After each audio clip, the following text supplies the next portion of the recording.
यही मैं हूँ।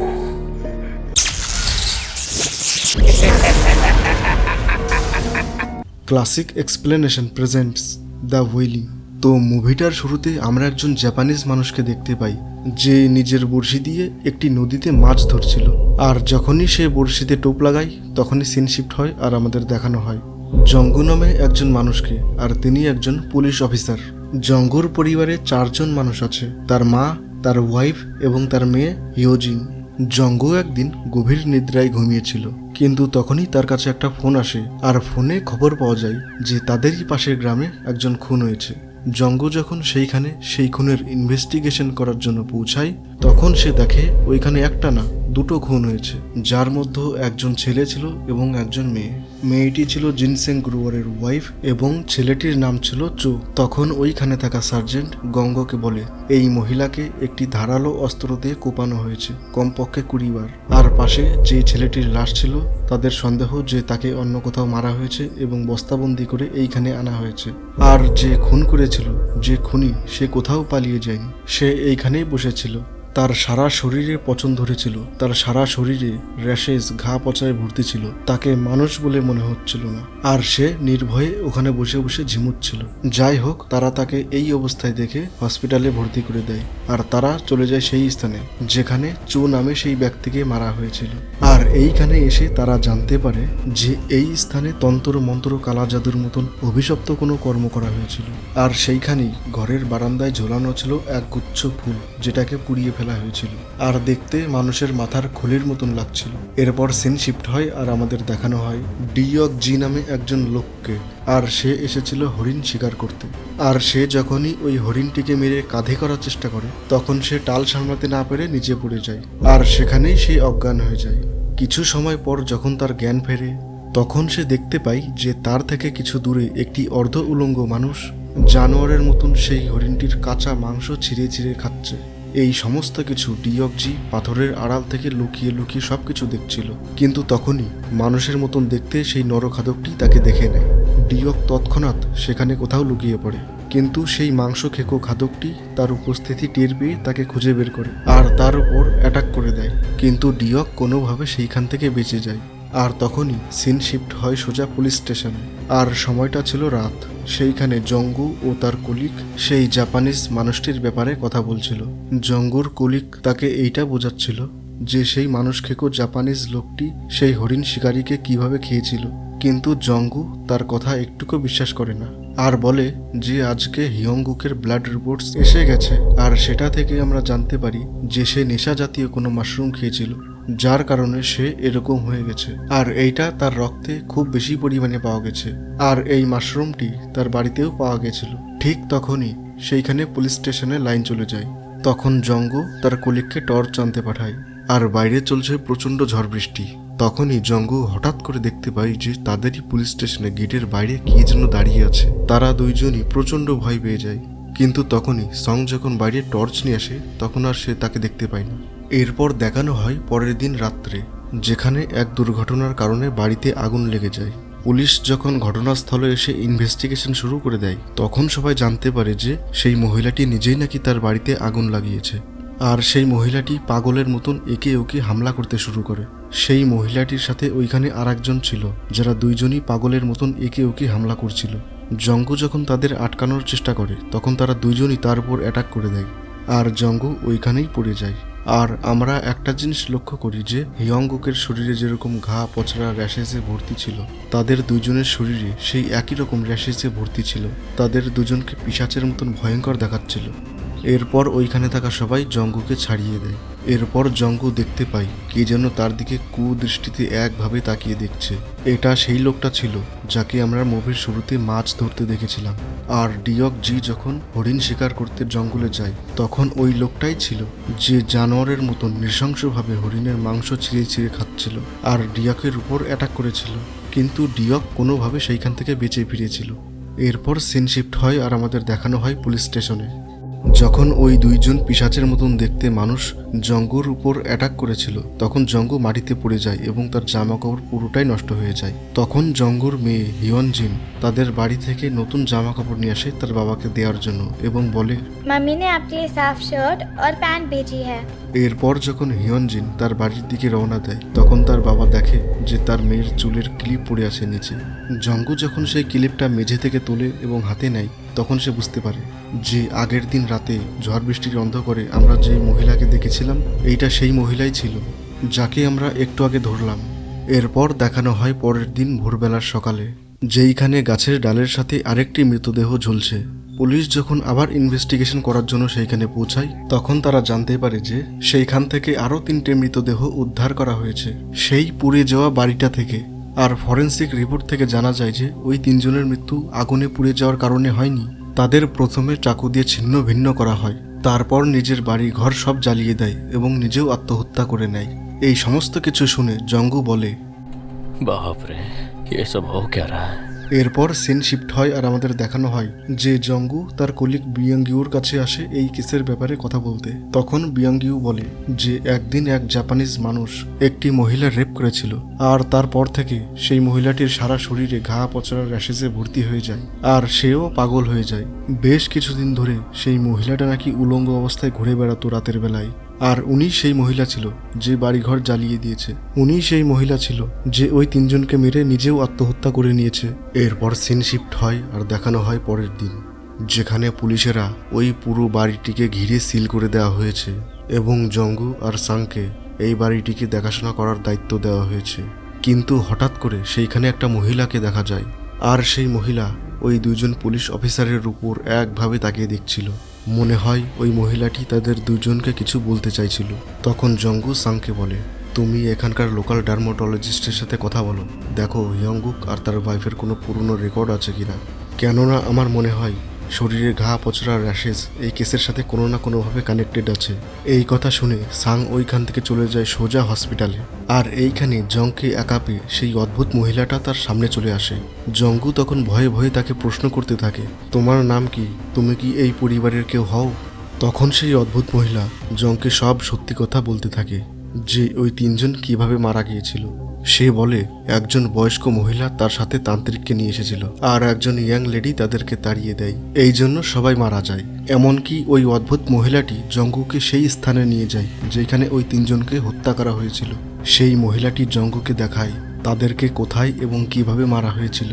আর সেই অদ্ভুত মহিলাটি জঙ্গুকে প্রশ্ন করে, আপনি কি সেই জাপানিজ লোকটাকে আপনার আশেপাশে দেখতে পান?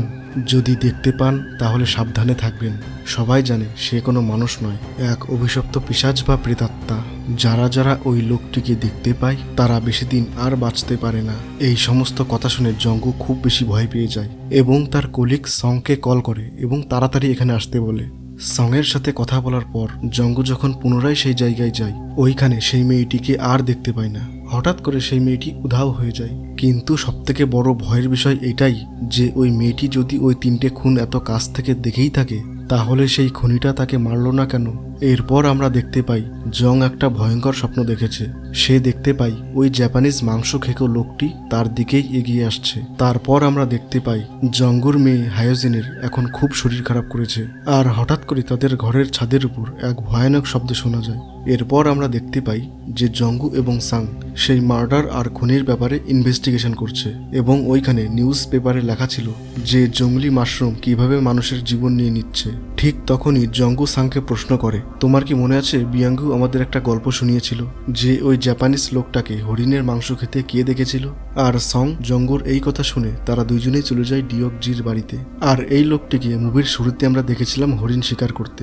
ডিয়কজি তাদের 2জনকে তার সাথে ঘটে যাওয়া সেই দুর্ঘটনার ব্যাপারে কথা বলে যে কিভাবে সে বেঁচে ফিরেছিল ওইখান থেকে। কিন্তু তার কথা যখন কেউ বিশ্বাস করছিল না তখন ডিয়কজি তাদের 2জনকে নিয়ে যায় সেই স্থানে যেখানে তার সাথে এই দুর্ঘটনা ঘটেছিল আর জাপানিজ লোকটাকে দেখেছিল। সেইখানে পৌঁছে সবাই দেখতে পাই হরিণের পচা গলা দেহ, হাড়, মাথা চারিদিকে ছড়িয়ে ছিটিয়ে আছে। কিন্তু তখনই ওইখানে শোনা যায় মেঘের গর্জন আর সাথে সাথে ওইখানে বৃষ্টি চলে আসে। ডিয়ক যখন ভয় পেয়ে ওইখান থেকে পালানোর চেষ্টা করে তখনই সে পা পিছলে ওইখান থেকে নিচে পড়ে যায় আর তার শরীরে অনেক ইনজুরি হয়ে যায়। ডিয়ক যখন অনেক কষ্টে ওইখান থেকে উঠে দাঁড়াতে সক্ষম হয় তখনই তার মাথার উপর বজ্রবিদ্যুৎ পড়ে। কিন্তু অদ্ভুত ব্যাপার, বজ্রবিদ্যুৎ পড়া সত্ত্বেও সে মরে না। জঙ্গু আর সাং তাকে সঙ্গে সঙ্গে হসপিটালে নিয়ে যায় এবং তার প্রাণ বেঁচে যায়। প্রাণ তো বেঁচে যায় কিন্তু না বাঁচার মতন। এরপর আমরা দেখতে পাই সেই হসপিটালেই ভর্তি ছিল পার্ক হিয়ংগুক, যাকে আমরা মুভির শুরুতে দেখেছিলাম যে খুন করে ওখানে বসে বসে ঝিমুচ্ছিল সে। এখন হঠাৎ করে তার কিছু হয়ে যায়, তার শরীর খারাপ হতে শুরু করে। দেখে যেন মনে হয় তার শরীরে কোনো অলৌকিক শক্তির প্রেতাত্মা ভর করে তার শরীরের হাড়গুলো সব দুমড়ে মুচড়ে ভেঙে দিচ্ছে। আর একটা সময় আসে যখন হিয়ংগুকের গলার হাড় ভেঙে তার নাক মুখ দিয়ে রক্ত বের হয়ে ওইখানেই মারা যায়। আর এই সমস্ত কিছু দেখে জঙ্গু এবং হাসপাতালের সবাই ভয় পেয়ে যায়। এরপর জঙ্গু আর সাং একটা বাড়ি চলে আসে। এরপর ওরা নিজেদের ভেতর গল্প করে যে এইসব আসলে হচ্ছেটা কি। এরপর জঙ্গু দেখতে পায় যে ওইখানে থাকা একটা লেডিসের গায়ে সেই একই রকম ঘা আর র্যাশেস দেখতে পায়। এরপর আমরা দেখতে পাই যে জঙ্গুর মেয়ে হিয়োজিনের অবস্থা এখন দিনের পর দিন আরো বেশি খারাপ হতে শুরু করেছে। জঙ্গু যখন তার মেয়েকে সামলাতে সক্ষম হয় তখন তার মেয়ে বলে, कोई अंदर आना चाहता है। তারপর সকালে আমরা দেখতে পাই তার মেয়ে হিউজিন এখন মাছ মাংস এই সমস্ত নোংরা খাবার খাচ্ছে, যা সে কখনোই খেত না। এই সমস্ত কিছু দেখে জঙ্গুর মা তাকে সাইডে নিয়ে আসে আর বলে হিউজিনের অবশ্যই কিছু হয়েছে, তা না হলে ও এইসব জিনিস কখনোই খাবে না। আর তার মা তাকে বলে, আমি প্রতিবেশীর কাছ থেকে শুনেছি কালকে আমি একজন তান্ত্রিককে ডাকবো। তখন জঙ্গু বলে যে ঠিক আছে, যেটা ভালো মনে হয়। এরপর সিন শিফট হয় আর আমরা দেখতে পাই যে জঙ্গু, সং আর তার ভাস্তে ইয়াঙ্গি স্যাম সেই জাপানিজ লোকটার বাড়ি যাওয়ার সিদ্ধান্ত নেয়। কারণ সবার ধারণা সে যদি এই সমস্ত কেসের সাথে জড়িত নাই থাকে তবে সে গ্রামে যেদিন থেকে এসেছে তারপর থেকে অলৌকিক রহস্যময় ঘটনা কেন ঘটছে। এই জন্য জঙ্গু আর সং সেই জাপানিজ লোকটার বাড়ি যাওয়ার সিদ্ধান্ত নেয়, যার ঠিকানা ডিওক জি দিয়েছিল। আর ইয়াঙ্গি স্যামকে এই জন্য আনা হয়েছিল কারণ সে হিন্দি ভাষা খুব ভালো করে জানতো, কারণ সেই জাপানিজ লোকটি সাধু ভাষায় হিন্দিতে কথা বলতো। যেমনটা আমাদের রামায়ণ মহাভারতে বলা হয় ঠিক সেরকম এখানে ইয়াঙ্গি স্যাম একজন ট্রান্সলেশনের মতন কাজ করবে। এরপর ওই তিনজন চলে যায় সেই জাপানিজ লোকটার বাড়িতে। ঘন জঙ্গলের মাঝখানে পাহাড়ের পেছনে দুটো রুম বিশিষ্ট একটা ভাঙাচোরা ঘর, আর সেই ঘরের বাইরে বাঁধা আছে একটা হিংস্র কুকুর। সেই জাপানিজ লোকটা বাড়িতে না থাকায় জং এবং তার সহকর্মীরা সেই বাড়িটার তল্লাশি নিতে শুরু করে। আর ওই দুটো রুমের ভিতর একটা রুম তালা বন্ধ ছিল। জং যখন সেই রুমের তালা ভেঙে দেয় তখন দেখতে পাই ওইখানে একটা অদ্ভুত মূর্তি, আর তার নিচে কাটা হরিণের মাথা, সেই মাথার চারিপাশে কয়েকটা মোমবাতি জ্বালানো। দেখে মনে হয় এইখানে তন্ত্র মন্ত্র কালা জাদুর মতন কুকর্ম করা হয়। সাং ওইখানে একটা ছোট্ট ঘর দেখতে পায়, আর যখনই সে ওই ঘরটি খোলে তার চোখ কপালে উঠে যায়। সে দেখতে পায় তাদেরই গ্রামের প্রচুর মানুষের ছবি সেই দেওয়ালে লাগানো আছে। সেই ছবির নিচে রাখা আছে তাদেরই ব্যবহার করা কোনো না কোনো জিনিস, যাদের ছবি ওই দেওয়ালে লাগানো আছে। যাদের যাদের ছবি ওই দেওয়ালে লাগানো আছে তাদের কিছু কিছু লোক নাকি পাগল হয়ে গেছে, আর কিছু মানুষকে সেই পাগল মানুষেরা নাকি মেরে ফেলেছে, এবং আরো কিছু লোক আছে যারা শারীরিক অসুস্থ হয়ে পড়েছে। আর এইসব কিছু দেখে সং একদম ঠান্ডা হয়ে যায়, তার হাত পা কাজ করা বন্ধ করে দেয়। এরই মধ্যে সেই জাপানের পোষা পাগল কুকুরটি ইয়াঙ্গি স্যামের উপর আক্রমণ করে দেয়। জঙ্গু আর ইয়াঙ্গি স্যাম কোনোভাবে ওইখান থেকে বেঁচে গেলেও ওই সময় চলে আসে সেই জাপানিজ লোকটা। জাপানিজ লোকটা তাদের কিছুই বলে না, কিন্তু সং সেখানে পাথরের মতন দাঁড়িয়েছিল। তারপর ওইখান থেকে তারা বাড়ির দিকে রওনা দেয়। জঙ্গু সাংকে প্রশ্ন করে, তুমি এত চুপচাপ হয়ে বসে আছো কেন? তখন জঙ্গু সাংকে বলে, আমি এমন কিছু দেখেছি যা আমি মোটেও আশা করিনি। তখন সাং জঙ্গুকে একটা জুতো দেখায়, আর এই জুতোটা ছিল জঙ্গুর মেয়ে হায়োজিনের, আর সেই জুতোটার ভেতর তার মেয়ে হায়োজিনের সিগনেচারও ছিল। জং এই সমস্ত কোনো কিছু সহ্য করতে না পারে সেই জুতোটি নিয়ে যায় তার মেয়ের কাছে। তার মেয়ে এই জুতোটি দেখে অস্বাভাবিক আচরণ করতে শুরু করে। আর রাতের বেলা যখন তার মেয়ে ঘুমিয়েছিল তখন জং তার মেয়ের স্কুলের খাতা বের করে দেখে অদ্ভুত সব ভুতুরে ছবি এঁকে রেখেছে হায়োজিন। এরপর জং তার মেয়ের শরীর চেক করে। জং এটা দেখতে চাচ্ছিল যে সেই পাগল লোকগুলোর মতন তার মেয়ের শরীরে ওই একই রকম ঘা আর র্যাশেস হয়েছে কিনা। আর জং যখনই তার মেয়ের জামাটা একটু উঁচু করে তখনই হায়োজিনের ঘুম ভেঙে যায়, এবং তখনই তার বাবাকে চরিত্রহীন লম্পট বলে অস্বাভাবিক আচরণ করতে শুরু করে। এরপর আমরা দেখতে পাই তার পরের দিন জং আর ইয়াঙ্গি স্যাম সেই জাপানিজ লোকটার বাড়িতে যায়, এবং সেই জাপানিজ লোকটাকে বলে, তুই এখানে কি জন্য এসেছিস? তুই কেন আমাদের গ্রামের ক্ষতি করতে চাস? কিন্তু সেই জাপানিজ লোকটা তার প্রশ্নের কোনো উত্তর দেয় না। তার চুপ থাকায় জঙ্গু খুব রেগে যায়, আর সে একটা কুড়াল দিয়ে তার বাড়ি ঘর সবকিছু ভাঙতে শুরু করে। এমনকি সেই ঘরটাও ভাঙতে শুরু করে যেই ঘরে তন্ত্র মন্ত্র কালা জাদু করার জন্য একটা অদ্ভুত মূর্তি রাখা ছিল। কিন্তু তখনই সেই জাপানিজ লোকটার পোষা কুকুর বাদন খুলে জঙ্গুর উপর আক্রমণ করে দেয়, কিন্তু জঙ্গু তাকে সেই কুড়াল দিয়ে কুপিয়ে কুপিয়ে মেরে ফেলে। আর ওইখান থেকে চলে যাওয়ার আগে জঙ্গু তাকে শাসিয়ে যায়, তাকে বলে, শোন, এইটা আমার গ্রাম, আর তুই যার ক্ষতি করার চেষ্টা করছিস সে আমার মেয়ে। তোকে আমি 3 দিন সময় দিলাম, তুই যদি এই গ্রাম ছেড়ে না যাস তাহলে তোকেও ওই কুকুরটার মতন অবস্থা করব। কিন্তু অদ্ভুত ব্যাপার, সেই জাপানিজ লোকটা তখনও কিছু বলে না। সে চুপচাপ নীরব হয়ে দাঁড়িয়ে থাকে। দিন শেষে সন্ধ্যা নেমে আসে। সেই জাপানিজ লোকটা তার ঘরের বারান্দায় চুপচাপ বসে থাকে, আর কাক পক্ষী এসে সেই কুকুরটার মাংস ছিঁড়ে ছিঁড়ে খাচ্ছে। এরপর দেখানো হয় হিয়োজিনকে, যাকে তারা হসপিটালে নিয়ে এসেছে, কারণ তার অবস্থা এখন আরও বেশি খারাপ হয়ে গেছে। তার শরীরে আরও বেশি ঘা পচরা আর র্যাশেসে ভর্তি হয়ে যাচ্ছে। এরপর দেখানো হয় পরের দিন সকালে, যেখানে কেউ তাদের বাড়ির সামনে একটা ছাগল মেরে ঝুলিয়ে রেখে চলে গেছে। আর তখনই হিয়োজিনের মা যখন জঙ্গুকে এই কথাটা বলতে যায়, তখন আমরা দেখতে পাই যে জঙ্গুর শরীরের ভেতর এখন পরিবর্তন এসেছে। জঙ্গুকে সেই সময়ই হসপিটালে নিয়ে আসা হয়, আর আমরা দেখতে পাই তার শরীরের বাম পাশটা টেম্পোরারি প্যারালাইজ হয়ে গেছে।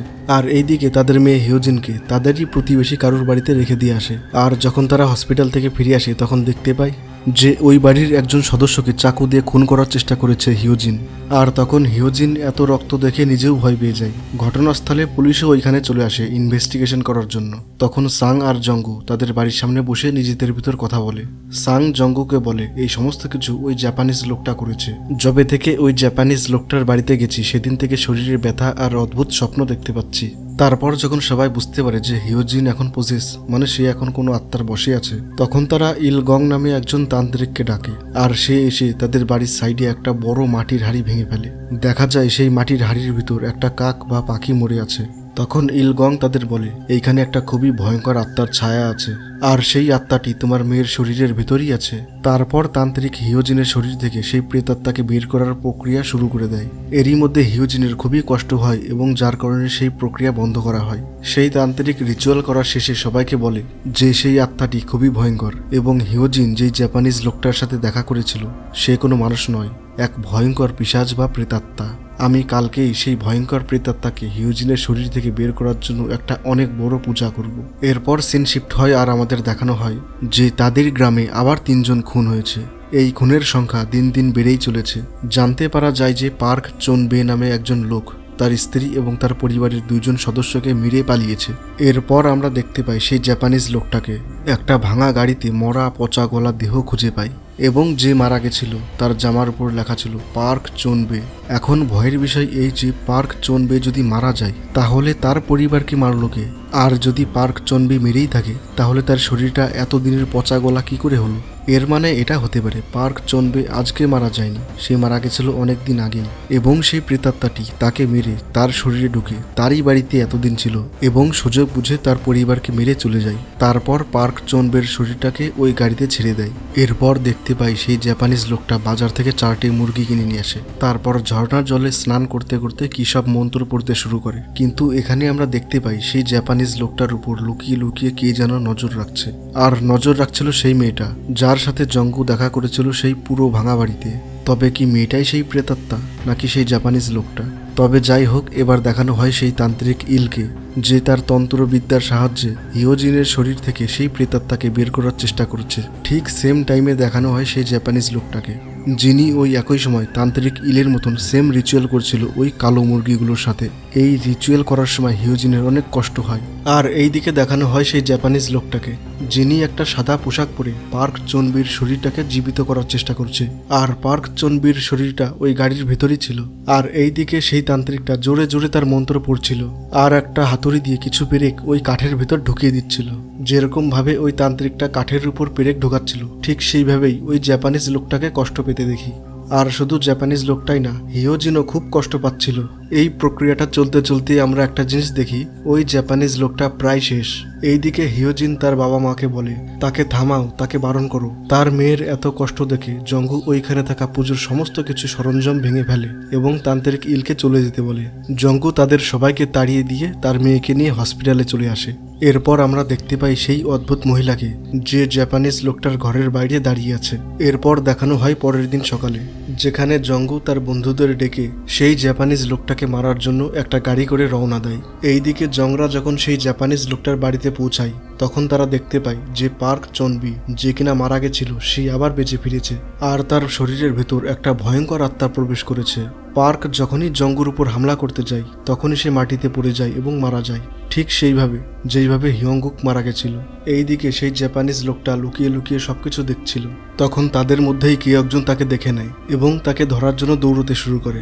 জাপানিজ লোকটাও ভয়ে ওইখান থেকে পালাতে শুরু করে। এখন তোমাদের মনে প্রশ্ন জাগতেই পারে যে সেই জাপানিজ লোকটা যদি সত্যিই কোনো পিশাচ বা প্রেতাত্মা হয় তাহলে সে পালাচ্ছে কেন। এটার এক্সপ্লেন আমি মুভির শেষে বলবো।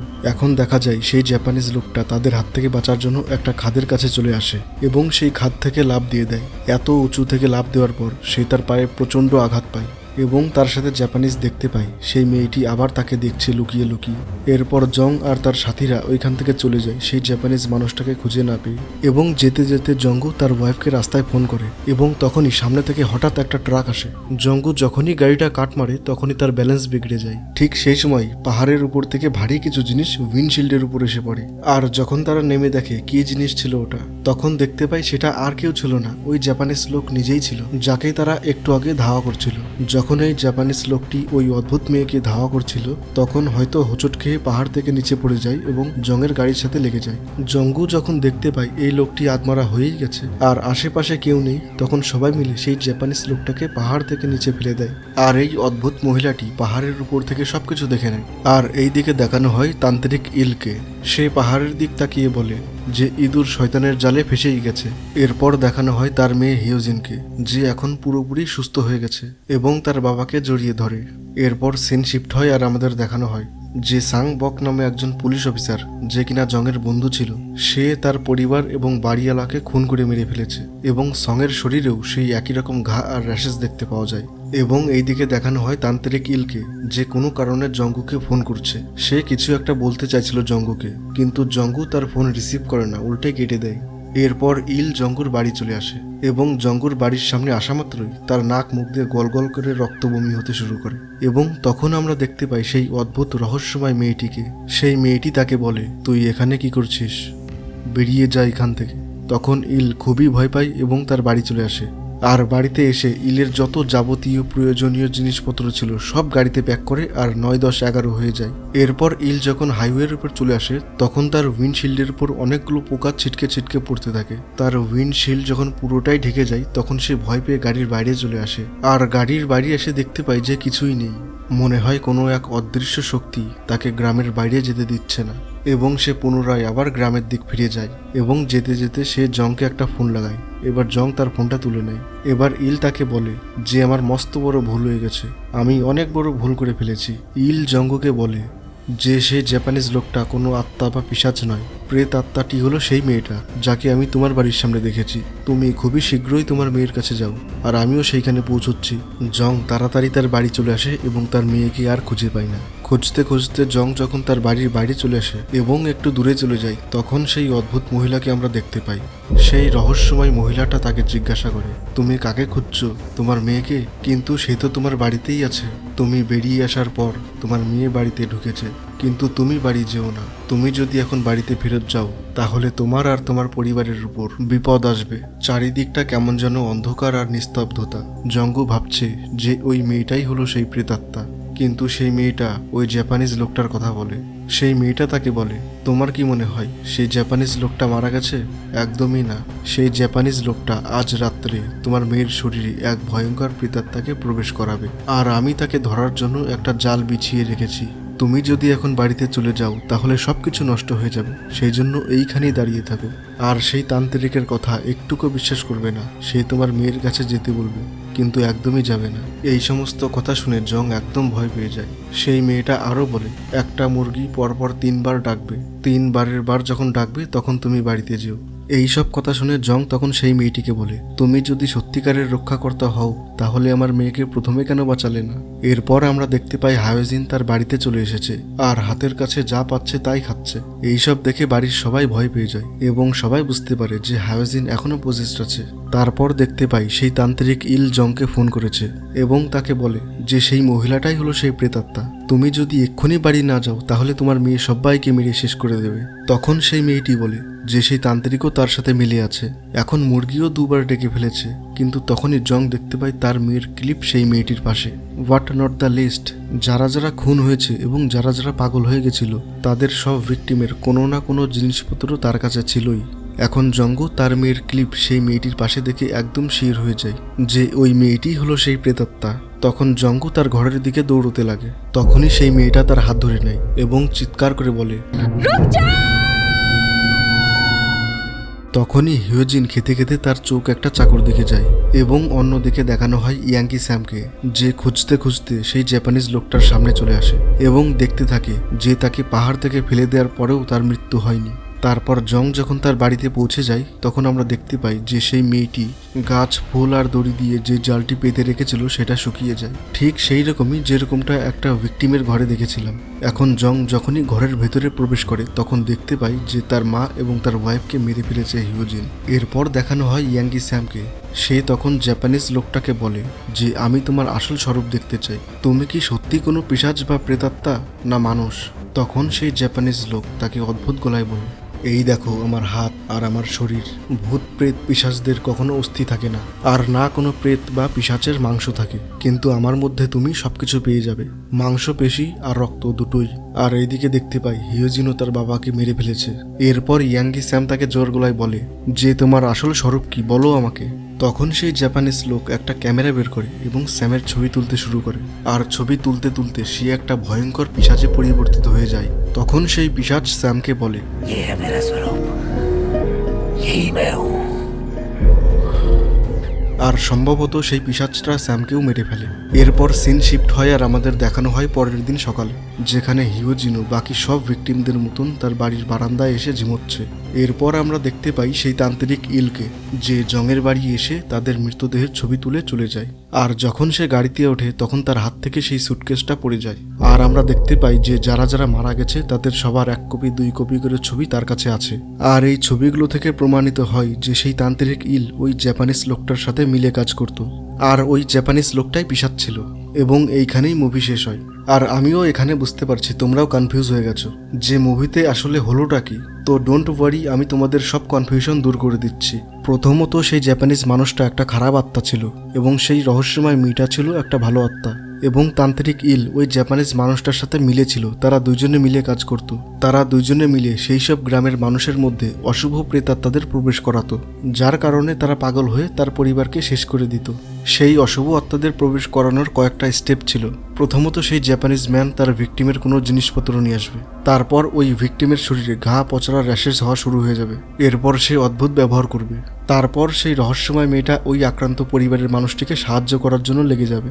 সেকেন্ড স্টেপে ওই তান্ত্রিক ইল আসবে এবং তার পরিবাররা তাকে দিয়ে এক্সোরসিজম করাবে। তখন তান্ত্রিক ইল এক্সোরসিজম করার বাহানায় সেই রহস্যময় মেয়েটার প্রোটেকশন সরানোর চেষ্টা করবে, যাতে ভিকটিম পুরোপুরিভাবে সেই অশুভ আত্মার বশে চলে আসে। আর তৃতীয় স্টেপে সেই ভিকটিম তার পরিবারের সবাইকে মেরে ফেলবে। তখন সেই তান্ত্রিক ইল ওই মৃত ব্যক্তির বাড়িতে গিয়ে তাদের ছবি তুলে সেই জাপানিজ ম্যানকে দেবে এবং জাপানিজ ম্যান সেই সব ছবির সাহায্যে ওই মৃত ব্যক্তির আত্মাদের বন্দী বানিয়ে নেবে। চতুর্থ স্টেপে তারা এক নতুন ভিকটিমের খোঁজ শুরু করে দেবে, ঠিক সেইভাবে যেইভাবে আমরা মুভির শুরুতে তাকে মাছ ধরতে দেখেছিলাম। তার কারণ সেই জাপানিজ ম্যান তার ভিকটিমকে ধরার জন্য একটা জাল বিছিয়ে রাখে এবং সেই জালে কে পড়বে তা কেউ জানে না। তো বন্ধুরা, এই কয়েকটা স্টেপ ছিল, কেননা জং সেই তান্ত্রিক ইলের রিচুয়ালটাকে পুরো করতে দিয়েছিল না, তাকে মাঝখানেই আটকে দিয়েছিল, যার কারণে সেই সাদা ড্রেস পরা মেয়েটা একটা জাল বেছাতে পেরেছিল যাতে সেই শয়তানটা ধরা পড়ে। কিন্তু জং সেই 3 বার মোরগ ডাকার আগেই তার বাড়িতে গিয়ে সেই জালটাকে ভেঙে ফেলে। এই রহস্যময় মেয়েটি ততক্ষণই প্রোটেক্ট করতে পারবে যতক্ষণ না সেই ভিকটিমের পরিবার কোনো পাপ করছে। এখন তোমরা মনে মনে ভাবছো যে এই ঘটনা যদি সত্য হয় তাহলে এক্সোরসিজম করার সময় সেই জাপানিজ ম্যানটাকে কষ্ট কেন হচ্ছিল? এই প্রশ্নের উত্তর একদম সিম্পল। ওইখানে যেই রহস্যময় মেয়েটি ছিল সে তাকে আঘাত করছিল, এক্সোরসিজমের জন্য কিছুই হচ্ছিল না। আর মুভিতে সিনটাকে এমনভাবে দেখানো হয়েছে যে আমরা ভিউয়ার্স সেই সময় এইটা ভেবে নিই যে তান্ত্রিক ইল হলো একজন ভালো মানুষ। তো বন্ধুরা, আশা করি এই মুভির রিগার্ডিং সব ডাউট আমি ক্লিয়ার করে দিয়েছি। যদি আমার এই ভিডিওটা তোমাদের একটুকু ভালো লাগে তাহলে প্লিজ আমার চ্যানেলটিকে সাবস্ক্রাইব করে দিও আর একটা লাইক। আমার নাম রাহুল, দেখা হচ্ছে পরের ভিডিওতে। আর সবশেষে আমার এই ভিডিওটি পুরো দেখার জন্য ধন্যবাদ।